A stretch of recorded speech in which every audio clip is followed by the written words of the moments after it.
Hey, what's going on, guys? We got a special guest here today. We have Darren Prince.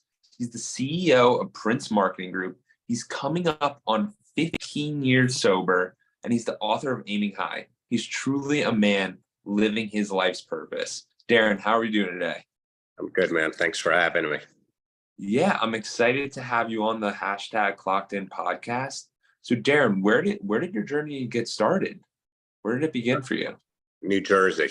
I was born in Hillside, moved to Livingston, New Jersey with my family when I was probably 6.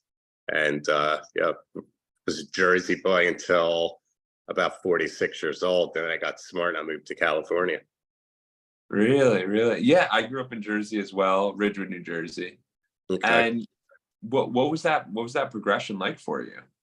Because I know you had success early on in life, and what was that like for I you? loved it. I mean, I always loved having the 4 seasons, there and experiencing a little bit of each for 3 months. And I always had a bunch of friends and just good people around me. Um, and just a great family. I think it was just a great community. Livingston, New Jersey was incredible. I wouldn't have done it any other way. I still have so many lifelong friendships there. I'm lucky to say I got a lot more than 5 on one hand that I can count as real friends, which they say as you get older is that's usually the number if you can count them all on one hand. That's incredible. And that's one of the things I found most impressive about you, because I saw you, we crossed paths at RiseCon, Mhm. Vic Tip event in Tampa, Tipness Yeah. event a couple weeks back. And I was interested, like for you, you seem to have developed great relationships with people. And that's one of the 5 pillars of Edwards Consulting. How do you go about that? How do you think about relationships? It's my superpower. I give a lot of that credit to my dad. He was so always so adamant in any business that I was in, from the baseball cards to the sports memorabilia to eventually Prince Marketing Group representing athletes and celebrities, getting to know them as people more than anything. Birthdays, anniversaries, stuff about their family, where they're from, their likes, their dislikes, their favorite food. And if a celebrity was in town, take them to dinner, like just all of that. I think even though for a large part of my early career, I was obviously on opiates doing it. I think once I worked on that spiritual side and that mental healing and work on those character defects, it just comes so natural to me now. I don't know any other way to speak to a celebrity client or a corporate client outside of, you know, every conversation is about life. A Yeah. very small part of it is about business, and I think that gets so overlooked in today's world. Anybody I've ever worked with will tell you the same thing. It's yeah, it's they're friends, they're family. I mean, you have to do business. So I discussed it on his podcast. You got to do business with people you like. You can't just look at it as a money grab or a money play, because it's just not real. It's not authentic. I don't think opportunities manifest when you have to force something like that. And then, there's tension. It's just doesn't flow. Yeah. Yeah, absolutely. And so the beginning of Prince Marketing Group, because I know a lot of people they might be in a role that they don't love and they're looking to be an entrepreneur. And in that beginning, entrepreneurship can be very stressful. And there's that, hey, we got to get the deals in. So coupling that with, hey, we got to build a relationship because we're all humans here. Yeah. It's a tough balance. So Well, especially how did you too, do that? a lot of my relationship building took quite a bit of an investment, investing into myself, investing into the company. You're flying clients here, setting up hotel suites, car services, dinners. You're not going to ask them to pay. You're basically getting access to some of the most elite icons in world history. And that access was invaluable to cultivate real relationships back then when I did them. Absolutely. And some of these people are like Magic Johnson, who are Chevy Chase, Hulk Hogan, Ric Flair, Jerry West, been a client the past 6, 7 years. Charlie Sheen, Denise Richards, Carmen Electra, Tom Brady. We started working with back in February. Booked him for Grant Cardone's 10X conference. No, but even then, like it was pretty amazing that, he was, just in awe of my clients and asked how Magic was doing. And Rick and him went way back and talking to him like I'm talking to you because I've been around it. I mean, when you start with Dolly and Frazier and Evil Knievel, everybody else is just super easy. You got Ali, most recognized human on earth, and he was like my boy, my guy, and Smoking Joe Frazier was my second dad. And just watching the elite of the elite become immortal when they're in a room with those type of guys. I think it just allowed me to become more comfortable because presidents and world leaders and the biggest stars in the world just wanted to get near them. And I was always the guy you had to get through to get the access to them to say hello, take a picture, give them a hug. Yeah, the gatekeeper. And that is so true because you realize that everyone's a person. And once you're comfortable with someone, you're going to be comfortable with everyone else. And then everyone's status kind of raises together. Absolutely. How do you think about the 5 people we spend the most time with is the level of like that we're going to be? You know what I'm saying? You've heard that before? Yeah, I've heard it. No, I completely agree with that. I think it's essential. I think you really have to, check in on yourself every 3 to 6 months, and just realize that the people that you're around, are they taking that energy, or are they bringing you down, or are they giving you good energy and elevating you up? And now at 53, I'm super mindful of that. It doesn't matter if it's a business client, celebrity, a personal relationship. I've walked away from many, relationships because it just get to a point. I feel like, I work too hard on myself, to try to help others, get in sync and in alignment to where I'm at. Yeah, I find that a lot with Edwards Consulting. We work with different clients, and they're people that are trying to grow their businesses, but also their lives. Right? They're trying to get to a higher level, and a lot of the time they'll end up meeting with clients, and they'll just cater in the regard of like, oh, like we're gonna go out tonight. We got to go out to have a good time. And how did you juggle that with the addictive personality, because it can be very challenging? I'm okay with that. I mean, I've learned in recovery, there's nothing good that happens in life if you're out after 10 o'clock at night. Okay. I don't care who you are. You've got consulting groups. Tell me how many people after, 10:30, 11 o'clock at night, I'll tell you that they closed the most monstrous business deal they've ever closed in their life. It just doesn't happen. So now when I do dinners, and I'm usually back home by 9:30, 10 o'clock at the latest. If I have to go to events, networking with clients, or if I'm invited to some exclusive events, I go, I make my rounds, I see who I need to see, make some intros, and I'm back home or back in the hotel if it's somewhere I'm traveling. I just know my comfort zone, and like I said, it's rare that you're going to find a mega successful person out after those hours, and unless it happens to be like the Grammys or parties or NBA All-Star game events. Like, yeah, you could have a handful at that point because those events start a lot later. But 9 out of 10 times, I do what I got to do and I get out of there. I love that. I love that because what I've realized is when we have a rule, it makes everything so much easier. So when we have rules in life for ourselves, and it's not a good or bad thing, like the rules can bend, but this is mostly the rule. How many people do you know that are going out that are like, my rule is I have to be home by 10? Not many. They're No, like, what's next? no. What's next? So when you have that, it provides such a framework for you to be like, hey man, it's 8:30. I got an hour and a half left. I should probably talk to more people or do this or do that. I love that. I think that's I'm really very intelligent. structured, for the most part. Even when I'm traveling, for the most part, if I stay in my routine, I just have to be. I mean, I don't think you can't enter the world of elite entrepreneurship being unstructured and just being unbalanced. Anything in life, I think you have to have a fairly consistent routine. And what is that routine for you that's allowed you to keep this high level of success operating on a high level? Like I talked to you in Tampa last week, you're in New York, now you're in California, like you're traveling. Yeah. How do How do you manage that? I mean, usually I'm up about 6 in the morning, 6:15, because I've got my office back in New Jersey, so I just can't shut my brain off. Even though I told Jay Shetty, we laughed at, I'm like, I'm getting better putting the phone in the bathroom when I go to bed at night, but we do a lot of international business too. So I'm sometimes up at 2, 3 in the morning checking emails to put the phone, away. But I think, I'll get up and it's usually, walking my dog and eating breakfast, working out, either here, at my complex, or if I'm on the road at a hotel, I do the same thing. And then I'm usually ready to go by about like 7:15 in the morning, like full steam ahead. And it's funny because I can't, I've got my girls here in the office and some other people in Cali, and I can't call anybody at those hours, but I can communicate with everybody back east because they're 3 hours ahead. So it works out perfect.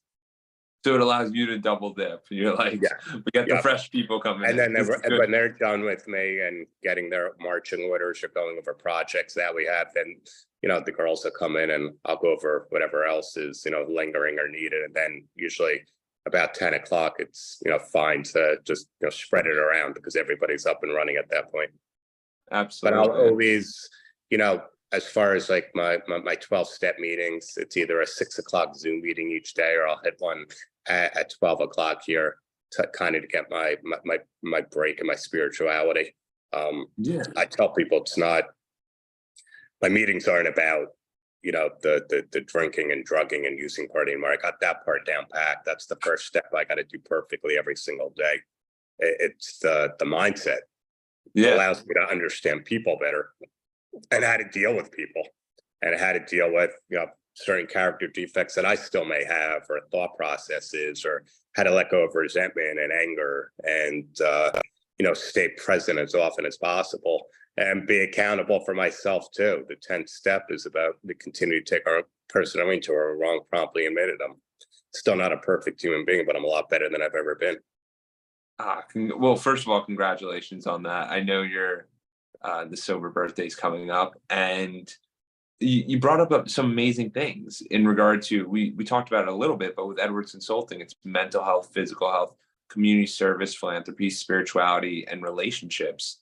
And I love the fact that you use the 12-step program as a spiritual guidance and a mental health guidance, and that you have those meetings each and every day regularly to keep you fresh. Because it's not, hey, one day we're good, this is done, right? Is this done forever? No, I go to bed and I got to wake up and do it all over again. For people that are listening, look up the 12 steps, because the only step that mentions anything about alcohol or substances is the first one. And everybody has an addiction. Everybody's got something, even if it's a cell phone, for example, that they realize is creating unmanageability and powerlessness in their life. And if you work the other 11 steps, that's how you heal and become the better version of yourself. 100%. And what you mentioned earlier about presence, how have you been thinking about presence? Because this is something that got brought up to me recently, where it was one of these coaches I have, and he talked about the importance of presence. He goes, right now we are in an age where there are so many people jumping from activity to activity, talking, emailing during meetings, sitting on the couch, playing with TikTok, watching TV. No one's with each other anymore. No one's there. No one feels that connection. So how do you think about that? Because he was basically saying that at that moment, presence is when fear goes away. You don't have this fear of failure. You don't have this fear of rejection because you are just present in the moment. And it was a really interesting. I think my presence is more anxiety driven. What am I missing out on, where I had to kind of slow my brain down.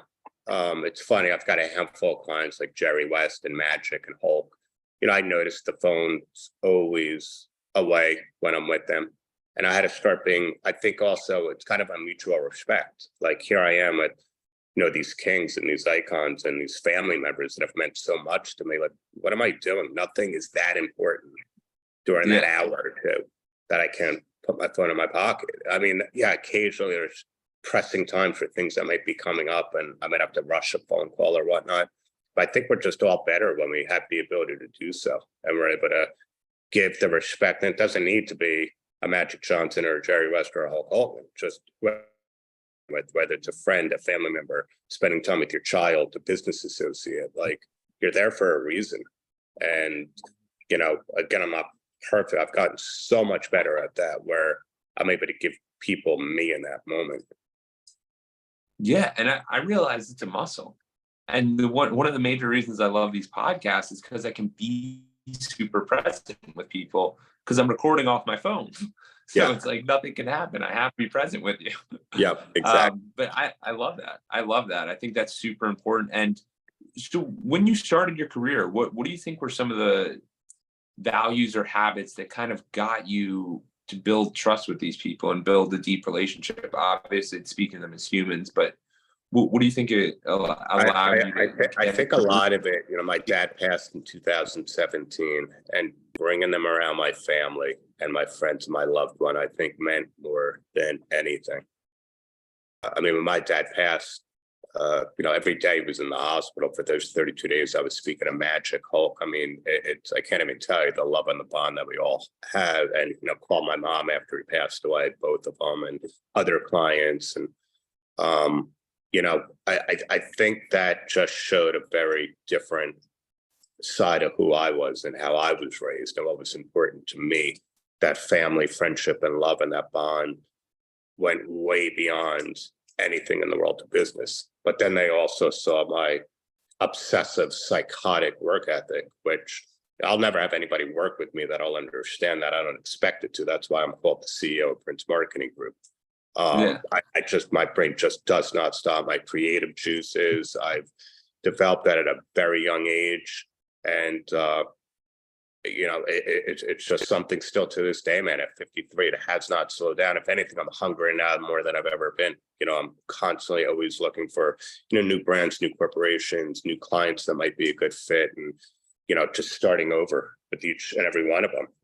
You know, it's no different than, hey, you might stop working out for a few months, but the minute you pick up those weights again, the muscle remembers. Well, the mind and the brain remember, and I've been doing it for so long. It's like I said, it's my superpower. I say, you know, humbly, but I know I'm one of the best in the, you know, in the industry at it. There's a reason I've kept clients for so long, because I care. You know, I'll walk away from deals. I'll suffer myself financially, or if it has to hurt the business in the moment, because I know it's not worth fighting for an opportunity that one of our big celebrities passed on. That could have been a game changer for us for that quarter, that month, that year, that relationship that we might lose now because this corporation is disappointed. It's not about me, and it's not about Prince Marketing. It's about them, and understanding that sometimes they want to stay more true to their brand. Or look, so many of them have amassed enormous wealth. You know, they're more relevant now than they've ever been before.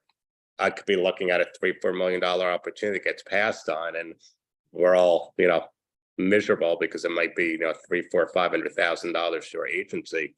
I can't think that way. I could let it bother me for a few minutes, but then I think because of recovery, especially in my spirituality, my perspective and perception changes, and I could sit back and say, wow, how many blessings have we had with this individual over the years? I would so much rather have them in my life and know that this one might sting for a little bit, but at the end of the day, it's going to come back around. I'm showing respect. I'm showing understanding of their brand. Sometimes there's conflicts. Occasionally, we're lucky we could do what's called a bait and switch. We could find another client for another opportunity. But one way or the other, I'm okay with it, because, you know, I've had so many highs and lows in the business world. I know that if it's a slow period, if there's a deal that we really wanted one of our celebrities to say yes to, it's karma. You know, I think I give out so much good energy. It might not be in a month, might not be in 2 months, but it could be at the oddest time of the year where all of a sudden some major lead comes in for somebody, not that client, and it goes down, and it happens. Absolutely. And that perspective of having, there's no absolutes that are going to end any of the relationships, which is kind of what I'm hearing, which I really like, because it's, people can be so fragile with their relationships sometimes. Like someone might say the wrong word. Like, I like this person, and they're like, I don't like that person. So now there's friction. And you're just like, no, it's the relationship we built over the past 20 years, 30 years that keeps us bonded together. I had that talk with Steve Simon, my VP, yesterday, who I've known since I was 10, and how I love just spreading everybody within my organization and agency around so they could develop relationships with all the clients. And he was like, look, I can't even imagine what you did when you were a one-man show or you had an assistant. And I go, you can't. I was like, the money invested, the time invested, the nurturing of the relationship, the trusts, and know that I have to make sure that I know somebody well enough that's working with me and for me before I make sure I'm comfortable to know that I can put them around, some of these iconic figures just don't trust, because even as a CEO of the agency, like, you got to be careful. You put the wrong person, says the wrong thing. It's a direct reflection of Darren Prince. That's fascinating. I mean, see, and this is why I love the podcast, because that's not even a perspective I've even considered, where it's, hey, it took me so long to acquire this relationship that now, oh, you're a new hire? I can't just bring you in. I got to make sure that you're in, and you're not in for the wrong reasons. Yeah, I can't have somebody, sitting there snapping selfies and FaceTiming friends and family members. It's just protocol. I mean, there's certain clients, of course, after a certain time period that might do that. But I've got those people in my life too, friends, colleagues, business associates, all the investment friends I grew up with, and they already know. You're not coming around my people if you're going to talk about managing monies and stuff like that. It's not what I do. We're here to, build and cultivate relationships, bring them the best marketing endorsement opportunities and, partnerships with corporations. I don't get involved in that world. Nor if I bring you around for dinner or an event or a lunch, don't bring it up, because it'll be the last time I'll ever be, around me and my guys or women that we represent, Absolutely. So for you going through life, how do you not get jaded by, like, because I could imagine it's just so stressful, because you got to maintain these relationships, but at the same time, you got to be yourself. And how do you not get, how do you stay open to all relationships? Because I mean, I'm just saying it from my perspective. I walked up to you, I said hi. I was like, I've been trying to get you on the podcast for a while. And you're like, absolutely no problem. And we started texting, and it's set up a week later. I'm like, wow, that's amazing. How do you feel so comfortable about all that? Because I feel like there's so many I think I've been doing it so long, and I think recovery really helped with that a lot. I mean, my sponsor is my dear friend Steve Delaval. I hate using that word because it's more like a big brother. He told me early on in recovery that your ego is what's going to send you back out there. And a guy like you will find dead, because you got the financial resources, you got all the to get what you really want to get. He goes, but if there's one thing you do to really ensure your recovery, keep that ego crushed. So when I wake up every morning and I pray before I go to bed every single night, I thank God that I am a freaking degenerate drug addict first and foremost. And I have a disease of more every single day of my life.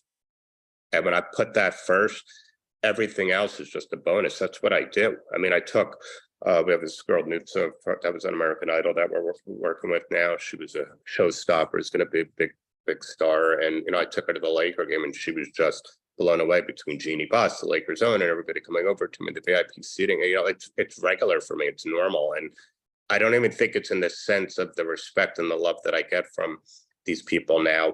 Yeah, they love what I've accomplished in the agency world, but it's more what I've done in the mental health space. And they see that I've turned my pain into my purpose. Being blessed to write an international best-selling book like Aiming High, and every single day I'm speaking to people. I'm doing whatever I got to do to push this gift of recovery. That keeps me into a place of humility, because, excuse my French, I'm not shit. It's my clients that have accomplished extraordinary feats. They're the Hall of Famers. They are the award winners. Charlie Sheen, greatest crossover actor we'll ever see in our lifetime. What did I do? I just happened to be a great networker and relationship builder and a decent negotiator. I got myself in the middle of it and built and cultivated the relationships. But at the end of the day, like I said, that ego's got to be kept in check. And I feel very uncomfortable now when I'm, being interviewed and somebody will give me a big lead in, or I'll be a super agent there, but I haven't done anything that's super. They're the ones that have, Well, now, if you would have asked me 20 years ago, that the thought process was different. I was the guy. I was the gatekeeper. I was the reason, all these iconic stars were relevant and making the money. And I saw where that got me. And I think there's, if you have a couple or a handful, hopefully, of some big CEOs and listeners here, you got to remember, none of us can do this all by ourselves. I've got such a great team of people around me that allow me to focus on me, because there's nothing more important than recovery. And if I can keep that spiritual vibe and keep myself on that spiritual beam, that's the most important thing. Helping people that are struggling with mental health and substance abuse, for the business, that stuff's just, a byproduct of it. And I don't get jaded by any of it. I mean, my office, when David Goggins arrived, who's a client and a good friend, him and his wife, to RiseCon, in the back, and gave me a big hug. And one of my boys took a picture, goes, "Look, I know you don't want to post this one, but this is a great photo." I go, "You know what?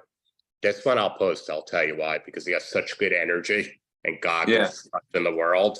I can find an angle about his good positive energy." It wasn't a thought that, "Oh, my man David Goggins is giving me a hug right now. Let me blow this up and really push it to get him hired." No, because I'm about energy. I want the right people around me that understand my purpose and my road to get here, that are living that same sort of life too, and pushing it out to the universe to help people. I love that. And for you, what helped you when you were going through this mental health, drug, difficult time in your life? Because I can't imagine that was easy, and maintaining the relationships and doing it's a lot to handle. How did you get through that? What was the realization that you even had an issue? Well, it started July 1st, 2008. I've talked about it before. My late uncle and his then girlfriend Andrea were visiting my mom in New Jersey, and they paid me a surprise visit to my condo in West Orange. And Steve Simon, who I mentioned earlier, my VP, we had a plan to lock me in the Short Hills Hilton Hotel, go to the spa every day, call the doctors to not prescribe me anything, and try to detox by myself. That was literally going to happen on that Monday, 3 days later. And they came to visit me. I'd never met her before. And she just said, "Are you okay?" She goes, I have a really weird vibe that you're not okay. And I was heavier, bloated, really pale white. And I told her, for some reason, I never opened up to somebody like this before. And she said, "Do you realize you're an addict? Your life's unmanageable." And I said, "Yeah." And she goes, "Do you realize that you're powerless and you have a disease?" I said, "Yeah." And she goes, "Do you realize that all of this," and she points all over the walls at, different awards and, pictures with my clients and iconic moments, doesn't mean anything because you don't mean anything. And that broke my soul. And I started to cry. And she's like, "Do you realize that the disease of addiction doesn't care if you're from Park Avenue or Park Bench, or if you went to Yale or jail?"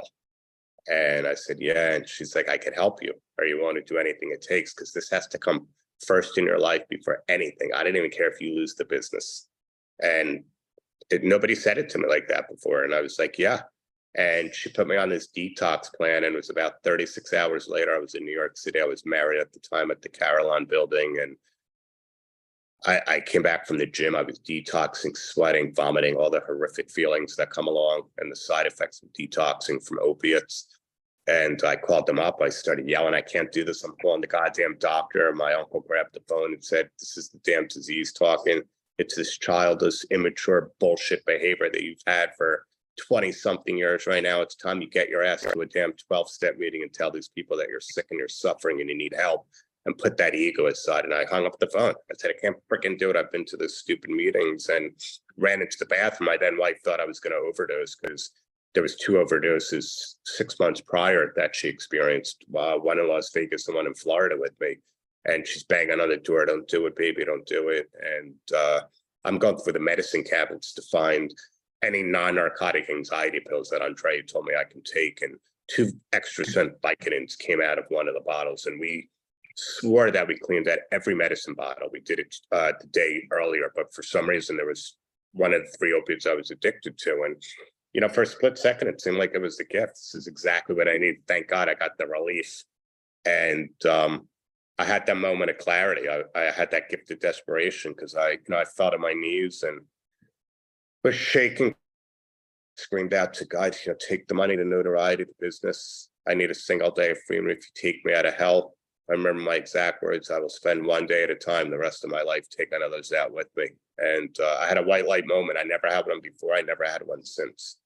And it was like this burning feeling over my right shoulder. And I heard a voice tell me that I've got you and you're ready. And I stood up, and to this day, I say it wasn't me. My hand open, flushed the pills. There was no Uber back then. I jumped on the computer. I found a 12-step meeting in a church basement in the upper 80s, flagged a taxi cab on this gorgeous night of July 2nd, 2008, about 7:30 at night in Manhattan, and said to myself, oh my God, for the first time in my life, I wanted to stay sober more than I wanted to get high. And magic happened when I walked into that church basement, because there's about 150 to 200 addicts and alcoholics who were all once in a hopeless state of mind, just like I was. And the leader said, is anybody new coming back or needing help? And his hand went right up. It wasn't about the super agent bullshit anymore. This was life and death. And I came clean. I said, I'm sick. I'm suffering. I have an amazing life outside these rooms. I need your guys' help. And about a dozen spiritual brothers and sisters I never met before came over to me and said, stick with the winners, keep showing up. Don't worry about if you don't get the fellowship, because if you keep showing up, the fellowship is going to get you. And then they told me something that changed my life forever. And they said, we will love you before you ever learn how to love yourself. And that room, that meeting became my new addiction.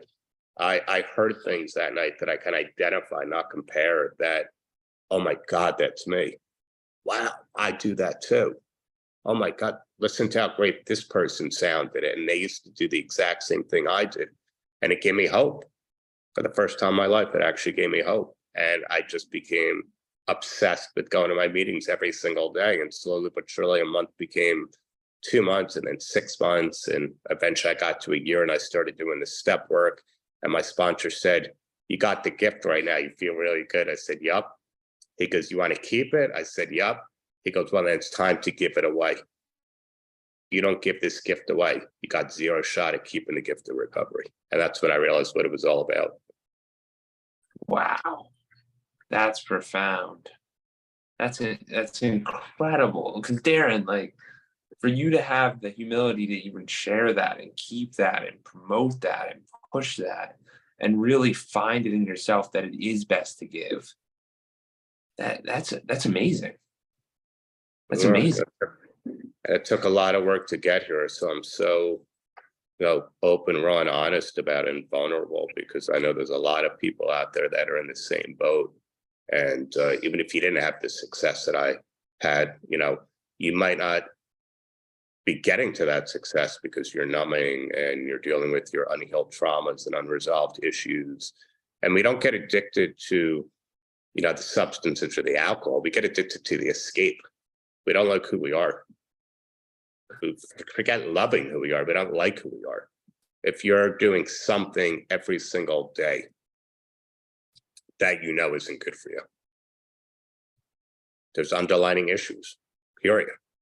And I think that's so important to bring up, Darren, because there's so many of us that just sit there and think, okay, it's fine. I'll have 3 drinks tonight. Not a big deal. Not a big deal. Like, I'll do it every night. And people have no idea that there is, like, people have situations, things come up, because like you were talking about, prior to that moment, you didn't have the community around you that was also doing this. So you felt like an outlier. You felt like you're by yourself. 100%. And then I mean, I was with a good girlfriend of mine a couple of nights ago for dinner, and she's successful and she likes, smoking, weed, before she goes to bed or whatever. And I just did the same thing to her. It's like a daily sort of thing. And I go, you're covering up for something. Because I get it. People like to sleep, they like to relax, but there's just some level of uncomfortability in your soul and in your core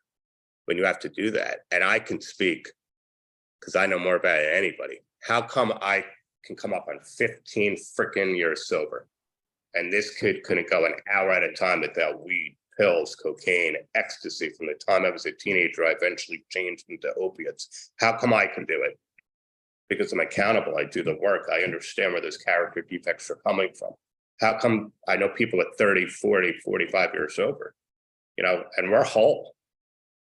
We dug into the deepest part of our souls to realize, okay, maybe this happened with our mom or our dad, or this relationship or this friendship or that business partnership, or this trauma happened that shifted something in my thought process, which is why this is the direct result of the way that I behave. A lot of people don't want to look into it. Most of the world doesn't. They want to just stay in that space. But when you can get real, true, self-love from the inside, it's the greatest thing in the world. I have zero insecurities. Anybody in my life will tell you that. Zero. Outside of the fear of potentially relapsing, because I don't fear relapsing and dying. I fear relapsing and living. Relapsing and dying will be easy for me because my system, if I go bad, won't be able to handle stuff that I used to do. But I think to get that healing, to get to that place of, and again, moderation, I'm saying is more okay. But I think if it's something that's a daily, multiple times a day, and I know so many people in my life that do, I don't judge anybody. Sometimes doctors prescribe things, I get it. But I think once you get to that place of why you become so dependent and it becomes such a part of your routine, there's just adverse effects after a while. A couple months or something, I get it. But when you look back and say, I've been doing the same thing for 20, 30 years, and I have so many people in my life. I don't say anything else, because somebody asks and say, hey, what did you do? What do you suggest? I'm the first one to try to tell them what to do. Now, if there's not unmanageability in your life, again, I'm not a judgmental person, then so be it. I mean, if it's something that just chills you out and relaxes you, and there isn't a deeper root issue on why you're doing what you're doing, I'm all for that, 100%. I mean, people have a glass of wine or two every single night. God bless you. You can do it. I can't. I can't smoke weed or have a couple drinks or take one pill once a day. My brain's not wired that way. But I think if somebody can really take a good hard look at themselves in the mirror and, say, all right, I'm starting to understand that, that there's something much deeper than just, this is my moment once or twice a day to chill. Let me kind of sit down and break down, what's gone on in my life and assess it. That's up for that person to decide. Absolutely. I mean, as you're speaking, you kind of get me thinking about a lot of different things, because there's also people who don't feel comfortable going outside. There's so many addictions and comforts and habits that we develop that we don't even realize are habits. We just think, oh, your habits, it becomes part of you. It yeah, just becomes part of your. And some people wake up in the morning. I used to do the wake and bake as a teen and smoke weed and justify to my dad, this is why all my ads are so creative for the baseball card business. My wild ideas. And Walt Disney created Disney World on acid, Dad. Look it up. And I would justify everything. And he would always tell me, that's not what it is. He goes, the problem is you don't look at yourself and appreciate who you are. He goes, you have very low self-worth and low self-esteem. And I never understood that. I go, Dad, what are you talking about? I love myself. I love my life. He goes, someday you're going to wake up and realize that you're doing these things because you have very low self-esteem. And it took me till I was 30 years old to realize that everything he said was right. wow. And the craziest thing is that we all have an interesting relationship with our parents, where they might say something that might be right, but in that moment we're just like, stop that. I'm not listening to that. And We're not going to listen to them anyway at that age. Exactly. And it took you someone who you haven't met before to be stern with you, which is super brave of her, because that's not usually how people meet. They're not usually super straightforward with people. So for her to share that. I saw her, Andrea, big adore, I'll give her a shout out. I just saw her post today on Facebook. She just celebrated 20 years sober yesterday. And I remember the other part of that story, she pulled out a 5-year sober coin and said to me, I just celebrated 5 years sober. I can help you. And the crazy thing is, I have that coin in my house. Wow. When I celebrated 1 year, she sent me the most amazing card that I was like, I gotta like frame this, save it, because it was so emotional. We cried tears of joy, where she just said something that I'm a miracle, and do I believe it? You know, what do I think of God now? Um, and use this gift and spread it around the world, because you were a chosen one to get recovered. Yeah, I love that. And it's so important that anyone can make a change at any moment. Like you were 30 years old. 38. And yeah, and you decided to make that 38 and you decided to make that change. Most people don't change. Like No, you had a successful most I guarantee you there was a lot of people who go, "Oh, Darren's like, no, he's successful." Like I wouldn't back talk. that's the biggest problem when you're a high bottom, that most people look at the money and the success and your surroundings, like, not having a problem, is going through a bad time. But my ex-wife would see, you know, my eyes rolling behind my head at dinner, and sometimes falling asleep in a plate of pasta at an Italian restaurant, because I had what's known as the nodge from too many opiates that I was snorting that day or taking. So she saw the darkness of it. She would see me, crawling out of bed in the morning, just thinking about one thing. And the times that she would beg me not to take something before dinner, so I wasn't all loopy and falling asleep. And literally, I'd go to a dinner for 2 hours, and she was ecstatic that I made it without taking anything. And the minute we would get back home or to the apartment, first thing I'd do was go pick up what I really wanted to pick up. Oh, wow. That's incredible. And I love the fact that it can change at any given moment. I think that's the most amazing thing and the biggest token that anyone listening can take is that your life can change in any moment. In any Good or moment. bad. Yeah, Good or exactly. bad. I mean, look, I like you said earlier, like, I have to do every single day recovery, because what I did yesterday doesn't help me today. And I know that I'm up for grabs. I mean, I'm in those danger years 10 to 15. There's more chronic relapsers than any, because we die of a bad memory, and we forget what the fellowship gave us, keeping us from coming to the fellowship. And you disconnect, and your life becomes so rich and so full with gratitude that it's sometimes more common than you think that people forget what gave them that life. I'm never going to forget. I mean, when life is bad, I'll make sure I'm at meetings and connecting with people in recovery. And when life is good, I run to meetings and people in recovery, because it allows me to build that foundation, for success, for real, true internal spiritual success, peace and love. And when I'm days that I'm overwhelmed and I need to get out of my own head, I'll be of service to other people. That's the most important thing in my life. I didn't build self-confidence and self-esteem because of Muhammad Ali and Smoking Joe and Magic and Hulk. God bless them. They've changed and impacted my life in so many ways. That came from helping people. That came from, being a service. And 3 weeks ago, I got a DM on Instagram from a gentleman that needed help in Texas, and he had no insurance. And 48 hours later, my Aiming High Foundation, I was able to scholarship and put him on an airplane and get him in treatment. And I'm getting voicemail messages on Instagram from him crying with his kids in the background saying, "Thank you so much for saving our daddy." Oh my God. It's, Yeah. I cried for the first 20 minutes.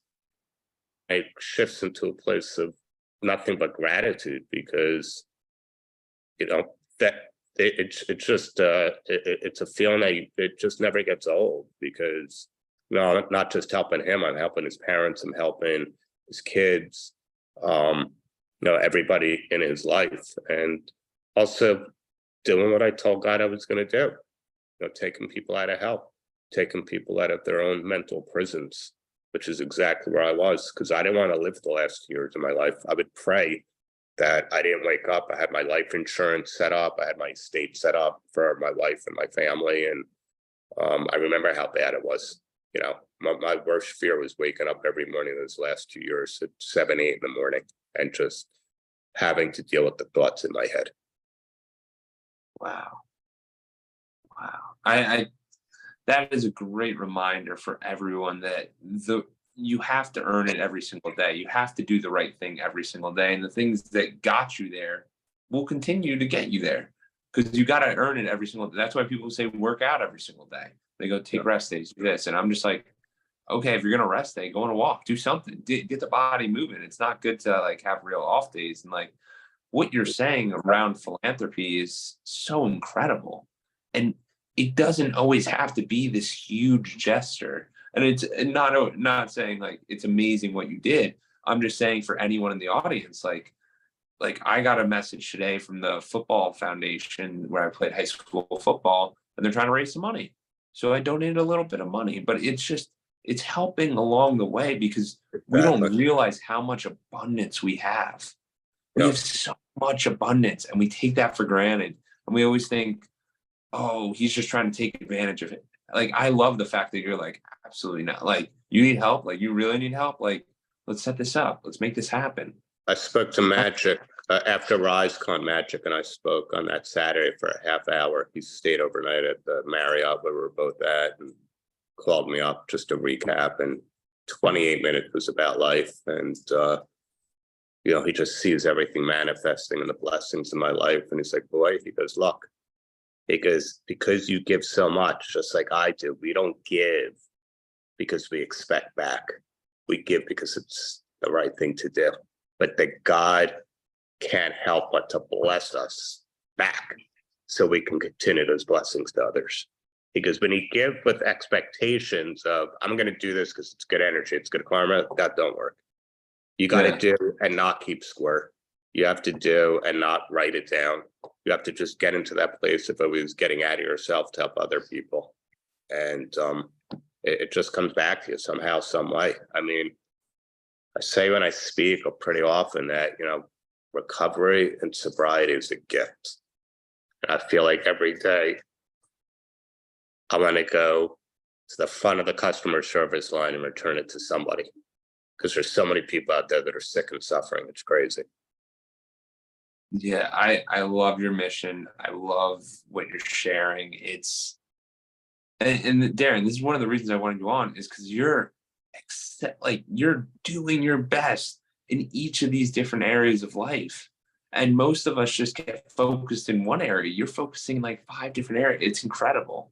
What do you think are some of the skills and the values you need to hold? Obviously, you mentioned a couple of them: gratitude, accountability, that you need to carry to really be a very fulfilled and purposeful human on this earth. I mean, I just think for me, I'll do gratitude lists pretty often. I'll text myself things that have happened throughout the day. I'll do a recap at the end of the week. Nobody knows about it. It's always private messaging, and I'll look it over and then I'll make lists of things that I need to work on. I think structure is super important. And as I said before, you got to get into a routine. And I think every day you have to do something nice for somebody. I just think that's part of that whole spirituality that you talked about. And it just happens, things that you try to overthink, success that you want. I just think if you stay into those kind of 3 or 4 things, especially like what you said, it just happens. The right people will come in your life and the right people will be moved out of your life. Absolutely. Absolutely. Darren, you're incredible. I appreciate the time. Where can people find more about you and see the journey you're going on? And where's the best? At agent_DP on Instagram. My Facebook is Darren Prince. I've got my aiminghighfoundation.org website for anybody willing to make any contributions. I don't care if it's $10, $20. We donate 100% of the proceeds to scholarship people. And then last, which, it's not my purpose of being on here, is princemarketinggroup.com is the agency website. And then if anybody's interested in copies of Aiming High, I always say this. I know it's tough out there for people. If you can't afford to buy it on Amazon or Barnes and Nobles, DM me on Instagram with your name and address, and we'll send out free copies. Amazing. Darren, thank you. This has been incredible. Thanks, man.